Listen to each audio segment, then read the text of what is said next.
All right, welcome back to the Tool World podcast. I'm your host, David Jew, and I'm here with Master Jew. How's it going there, Mr. Jew? It's going okay? It's just a good day? Yeah.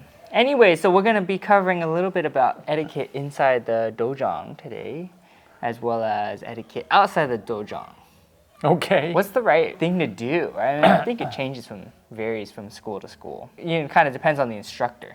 Yeah, no, that's true. It depends on the instructor. I guess it kind of also comes down to how you're raised and also how, if you were in the military, right?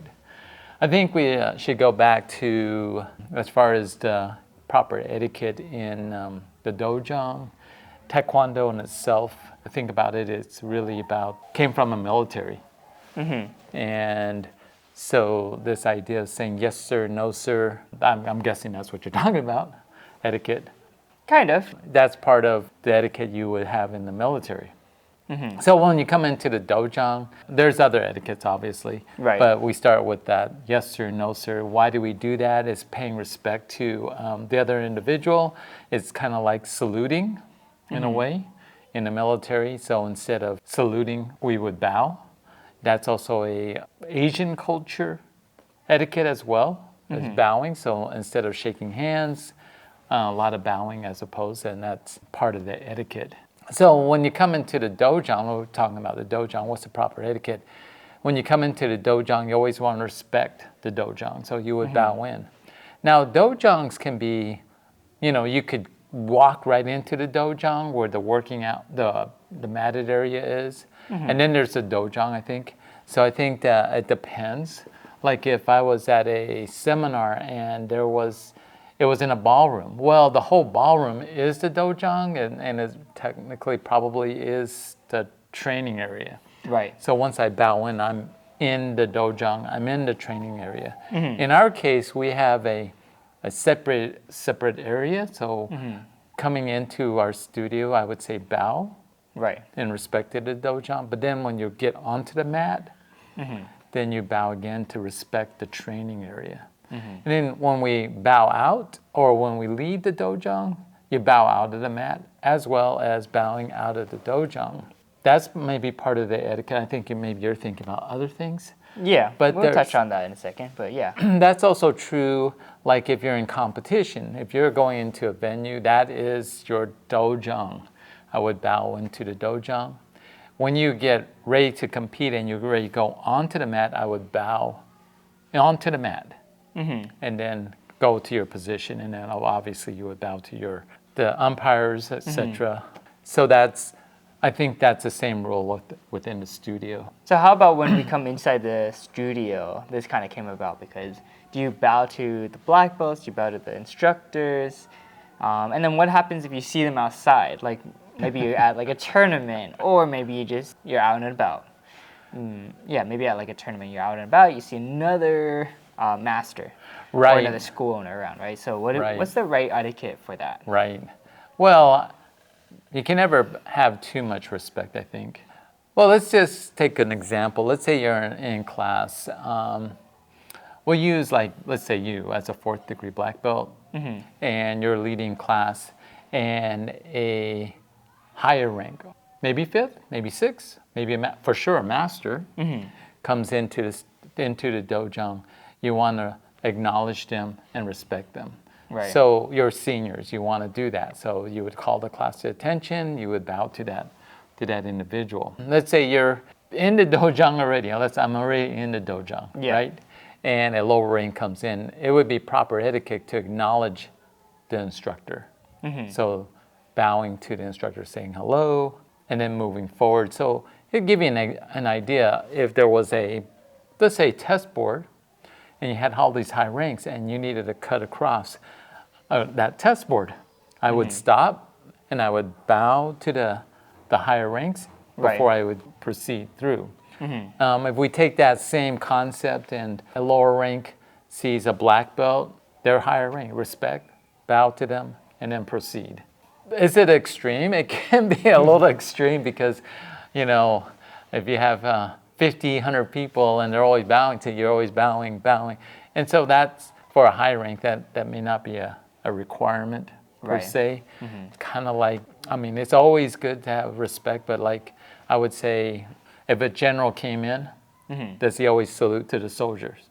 Maybe as a group, but a soldier would stand at attention and they would probably salute until the general leaves or. Right. Well, what about, okay, let's say I'm leading class, I'm a fourth dan, and well, we won't say like a master, but let's say it's a fifth or sixth dan, and they're not leading the class, but they're kind of here, maybe the next part of the class they're going to be in it, or maybe they're just, I would just say manager, right? So then, do you bow to them as a whole class before? Okay, so let's say you're leading a class, you're a 4th-degree black belt. But you have and someone that's maybe you have a higher. 6th-degree black Yeah, belt. but maybe they're not the school owner, they're not the master. Right, right. Well, okay, you always want to respect your seniors, right? But that can be a little bit extreme as well. Right. So, I mean, what is extreme? It just depends on the instructor and how they. I kind of feel like if it's a master instructor, absolutely, you should. Doesn't matter. If it's someone that you're teaching a class, you're 4th degree, and there's a 6th-degree black belt, Right. and they're just kind of standing around, you're in charge of the class. You're in charge of this dojang, really, not that 6th-degree black belt. Right. He's just kind of observing, right? Right. And so I would say, no, not required, especially if they're, your regular students or your regular people that train at your studio. I always do, however, sometimes I get a guest. Okay, so it's kind of hard for me because I'm fairly high rank as it is, right? But I remember as a lower rank, I was a 4th degree black belt, and you had a 6th degree come in and visit. I would bow to them, just paying respect to them. Right. And but that would be my opinion on it. Okay. I think you're right. I think everyone's a little bit different. Yeah. But in general, I think you just can't show enough respect to Okay. a higher rank. Whether Right. you, I hate to say it, but whether you like them or you don't like them, respect the rank. Maybe, yeah, you have conflict with somebody, higher rank, but still be respectful. Now, outside the dojang, same rules apply, I think. Now, you don't know, though. Let's say you're at a hotel and you see people and you go, I think he's in Taekwondo. I don't know what rank he is. Right. It doesn't matter. Yeah. Just be respectful, bow, It's kind of like the Korean society. Juniors generally respect the older person and Right. paying respect. It's a little bit easier when you can go like, he looks like he's 60 and I'm only 20 years old. I think I should, acknowledge them and bow to them. Right. Sometimes it's like he's the CEO of a company and he might only be like 30 years old and I'm 40 years old, but because you're in a company, you respect that, the CEO, the chairman, whatever. Right. And so it's kind of difficult in some ways. And then if you think about like you go to a tournament and you don't know what rank they are. Yeah, if you don't know, and you go, that guy looks like he should be given the most respect, just go ahead and bow. Yeah. Yeah. And it's difficult, right? It's difficult to really tell sometimes. And like if we're at a tournament or something like that, a seminar, and you see someone in a suit and tie, just assume that guy is somewhat of importance. And I think that's also a reason why high rank should dress a certain way, I guess. Now, I know our society is a little bit more casual. It's become more that way. You go to a large corporation and the CEO could be wearing jeans and a t-shirt. Or that might just be here in California. That is the typical California stereotype. That's true. It's true. It's not so much around the world. Around the world. I mean, I don't know. You have to look at like New York. I don't think it's same. It might be changed, but I think that's a very California kind of thing. Yeah. It's a very California mindset. Okay, Californians. Yeah. But yeah, if you can find a distinction, Right. find a way, you go, oh, that guy looks like he's important. And I get sometimes some of these CEOs, they want to be part of the team, You don't want to necessarily be on this pedestal. And that's kind of, in some ways, when you're always doing that bowing and respecting. And I got to think myself as just a Taekwondo practitioner, a student of Taekwondo.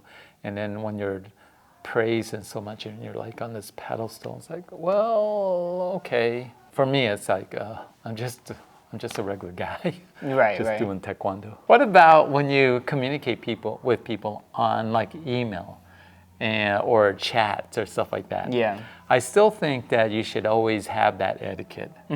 Now, like for instance, in the old days, writing a letter to somebody, I always started out with sir, ma'am, respect them. And then you don't have to say every sentence, say yes, sir, no, sir, yeah, or whatever. And then at the end, you would respond by hope to see you again, sir, ma'am, or whatever it is. Yeah. And ending it that way. How about chatting? Ooh, because it's like talking to somebody. I kind of sometimes think that when I'm talking to a higher rank, it's yes, sir, responding yes, sir, a lot of yes, sirs, or no, sirs, or yes, ma'am, whatever. Right. So chatting, I think when we start, I would start with sir, ma'am. You have your conversation maybe at the end. Catch you next time, sir, ma'am, whatever. Well, like if I'm talking to, let's say, Master Wheatley, and he says, I'll always acknowledge it, acknowledging yes, sir. I always do end it with giving my thoughts, sir. Can't have too much respect. Yeah, yeah. I think that's the true. thing. Well, let us know your guys' thoughts on etiquette Etiquette, and respect. And as always, don't forget to be safe. Keep training. And we'll see you guys next time. Taekwon.